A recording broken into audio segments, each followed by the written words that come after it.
to Books with Brandywine. Today is Wednesday, and so I am bringing you guys another book review. I wanted to tell you about the Screwtape Letters by C.S. Lewis. And the reason I wanted to share this book with you guys is because it is one of the classics that you hear about a lot. And so I felt that maybe you guys had some questions about it.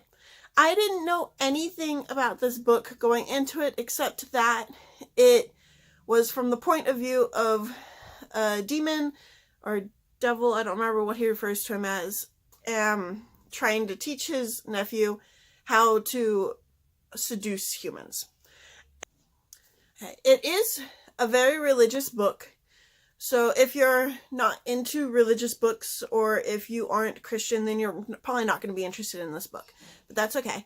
It does have some things in it, though, that I think even if you weren't Christian, that you could still get from it, as far as making sure your life isn't just like filled with small distractions and addictions and stuff, because that book does address that, or this book does address that a little bit. The format of the book, obviously it's called Screwtape Letters. They are all letters written from Screwtape to his nephew Wormwood.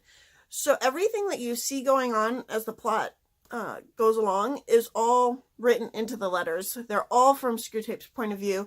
We never see Wormwood's responses, but we do kind of get an idea of what his response is based on what his uncle is saying to him. And it starts out, Wormwood is brand new. He's just gotten a new human that he is in charge of trying to turn bad. And he is really excited. He's really anxious to do huge things with this human. And Screwtape starts out by telling him that you don't have to do huge things. You just have to do little things to sort of get him off of the path. Little things like getting him to have negative thoughts about the people around him, judging the people around him, stuff like that.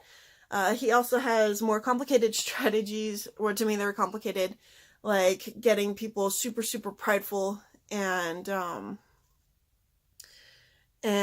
I don't remember how he does it. It's been a year since I read this book, but I want to say that I know it had to do with the war, because it was just before one of the world wars. It was just getting started, and his human was starting to take an interest in it, and he's like, you can either get him really, really gung-ho about it and super patriotic, or you can make him totally,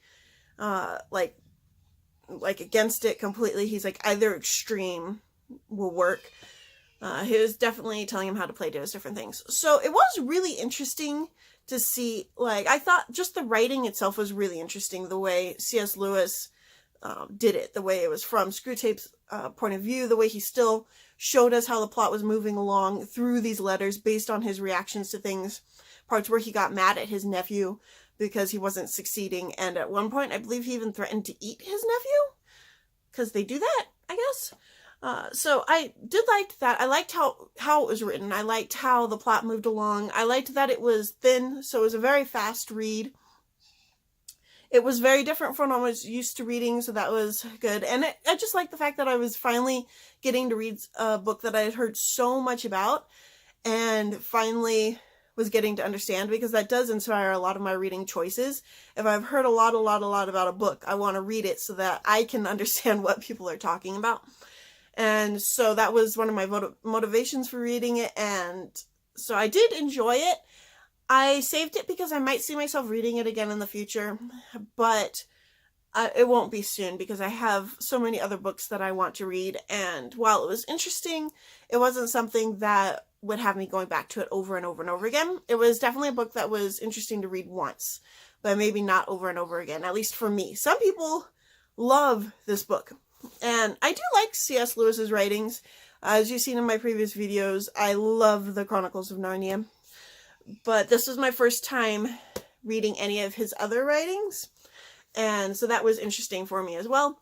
There were a couple of cool things about this. So first of all, it is dedicated to J.R.R. Tolkien, which I just thought was awesome, because we knew that they were friends and they interacted a lot, but I thought it was cool to see that this book was actually dedicated to him.